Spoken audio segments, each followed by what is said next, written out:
From translation, NIV New International Version, this 131 day of the year today, we are reading passages 2 Chronicles 2-5 2 Chronicles chapter 2, verses 1 to 18. Solomon decided to build a temple for the name of the Lord and a royal palace for himself. He assigned 70,000 men to carry loads and 80,000 to quarry stone in the hills and 3,600 to supervise them. Then Solomon sent this message to Hiram king of Tyre: "Send me cedar logs as you did for my father David when he was building his palace. I am about to build a temple for the name of the Lord my God, and to dedicate it to him for burning fragrant incense before him, for setting out the consecrated bread regularly, and for making burnt offerings every morning and evening and on the Sabbaths, at the new moons, and at the appointed festivals of the Lord our God. This is a lasting ordinance for Israel. The temple I am going to build will be great, because our God is greater than all other gods. But who is able to build a temple for him, since the heavens, even the highest heavens, cannot contain him? Who then am I to build a temple for him, except as a place to make burnt offerings before him? Send me therefore a man skilled to work in gold and silver, bronze and iron, and in purple, crimson and blue yarn, and who knows how to engrave any kind of engraving to work with the skilled workers all in my kingdom, whom my father David provided. Send me also cedar, pine and algum logs from Lebanon, for I know that your servants are skilled in cutting timber there. My servants will work with yours to prepare all the timber needed for my palace and for the temple of the Lord, as well as for the palace which my father will build. I will provide the timber you need from Lebanon. Pay your workmen who cut the timber wages of about 125,000 bushels of ground wheat, and 115,000 bushels of barley, 115,000 gallons of wine, and 115,000 gallons of olive oil. Now I am providing some of the men who cut timber and stone for the temple construction. I am also providing cedar logs, pine logs, and algum logs from Lebanon, and all of them will be floated in rafts by sea to Joppa. You are to get them to Jerusalem." Hiram king of Tyre replied by letter to Solomon, "Because the Lord loves his people, he has made you their king. Praise be to the Lord, the God of Israel, who made heaven and earth. He has given King David a wise son, endowed with intelligence and discernment, who will build a temple for the Lord and a palace for himself. I am sending you Huram-Abi, a man of great skill, whose mother from the tribe of Dan was a widow. His father was a man of Tyre and skilled in working with gold, silver, bronze and iron, and in stone and wood. He is also trained to do any kind of engraving and to execute any design which may be assigned to him. He will work with your craftsmen and with those of my lord, David your father. Now let my lord send to his servants the wheat and barley, and the olive oil and wine he promised, and we will cut all the logs you need from Lebanon, and will float them in rafts by sea down to Joppa. You can then take them up to Jerusalem." Solomon took a census of all the foreigners in the land of Israel, after the census his father David had taken of them, and they were found to be 153,600. He assigned 70,000 of them to carry loads and 80,000 to quarry stone in the hills and 36,000 to supervise them. 2 Chronicles chapter 3, verses 1 to 17. Then Solomon began to build the temple of the Lord in Jerusalem on Mount Moriah, where the Lord had appeared to his father David, at the place that David had prepared on the threshing floor of Araunah the Jebusite. He began building on the 2nd day of the 2nd month in the 4th year of his reign. These are the foundations which Solomon laid for building the temple of God. The length was 60 cubits, about 90 feet, and the width 20 cubits, about 30 feet.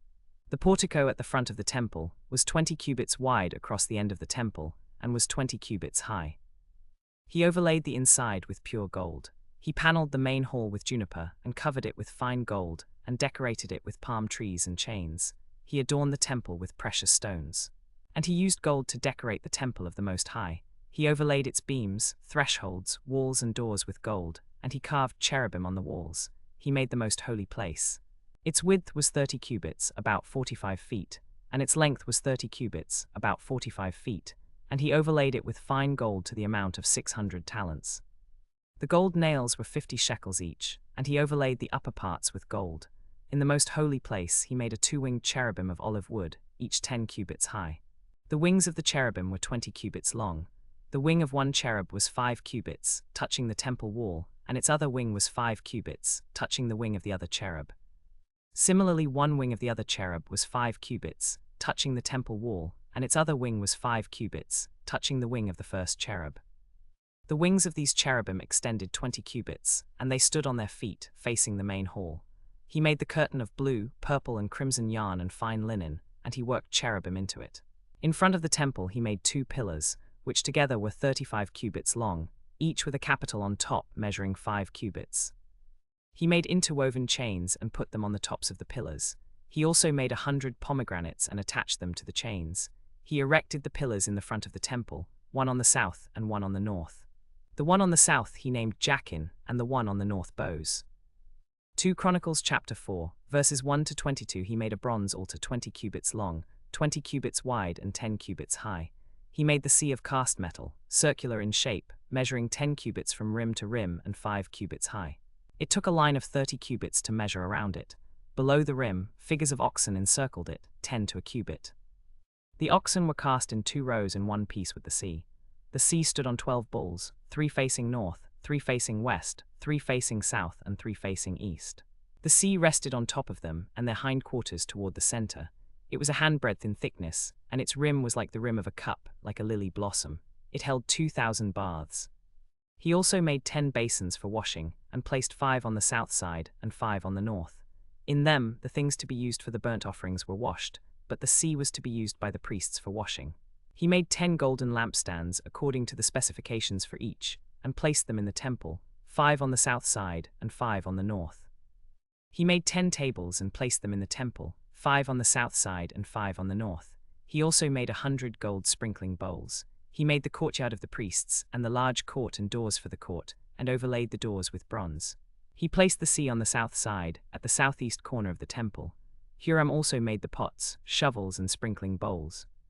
So Huram finished the work he had undertaken for King Solomon in the temple of God: the 2 pillars, the 2 bowl-shaped capitals on top of the pillars, the 2 sets of network decorating the 2 bowl-shaped capitals on top of the pillars, the 400 pomegranates for the 2 sets of network, 2 rows of pomegranates for each network decorating the bowl-shaped capitals on top of the pillars, the stands with their basins, the sea and the 12 bulls under it, the pots, shovels, meat forks, and all related articles.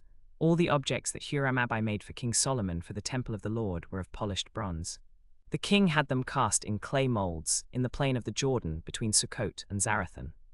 All these things that Solomon made amounted to so much that the weight of the bronze could not be calculated. Solomon also made all the furnishings for the temple of God, the golden altar, the tables on which the consecrated bread was placed, the lampstands with their lamps, 5 on the south side and 5 on the north, the flower lamps, and wick trimmers, the gold sockets for the lampstands, the gold lamps, the wick trimmers, and the gold bowls used for pouring out the contents of the libations, the pure gold tongs, sprinkling bowls, dishes, and censers, and the gold sockets for the doors of the innermost room, the most holy place, and for the doors of the main hall of the temple. 2 Chronicles chapter 5, verses 1 to 15. When all the work Solomon had done for the temple of the Lord was finished, he brought in the things his father David had dedicated, the silver and gold and all the furnishings, and he placed them in the treasuries of God's temple. Then Solomon summoned to Jerusalem the elders of Israel, all the heads of the tribes and the chiefs of the families of Israel, to bring up the ark of the Lord's covenant from Zion, the city of David. And all the Israelites came together with the king at the festival in the 7th month. When all the elders of Israel had arrived, the Levites took up the ark, and they brought up the ark and the tent of meeting and all the sacred furnishings in it. The priests and Levites carried them up, and King Solomon and the entire assembly of Israel that had gathered about him were before the ark, sacrificing so many sheep and cattle that they could not be recorded or counted. The priests then brought the ark of the Lord's covenant to its place in the inner sanctuary of the temple, the most holy place, and put it beneath the wings of the cherubim. The cherubim spread their wings over the place of the ark, and overshadowed the ark and its carrying poles. These poles were so long that their ends could be seen from the holy place in front of the inner sanctuary, but not from outside the holy place, and they are still there today. Nothing was in the ark except the 2 stone tablets that Moses had placed in it at Horeb, where the Lord made a covenant with the Israelites after they came out of Egypt. The priests then withdrew from the holy place. All the priests who were there had consecrated themselves, regardless of their divisions. All the Levites who were musicians, Asaph, Heman, Jeduthun and their sons and relatives, were dressed in fine linen and stood with cymbals, harps and lyres. They were accompanied by 120 priests sounding trumpets. The trumpeters and musicians joined in unison to praise and thank the Lord. When the trumpeters sounded, together with the musicians, praising the Lord with trumpets and cymbals and other musical instruments, and when they raised their voices to praise the Lord with the trumpets, cymbals and other musical instruments, the glory of the Lord filled the temple of God. The priests could not perform their service because of the cloud, for the glory of the Lord filled the temple of God.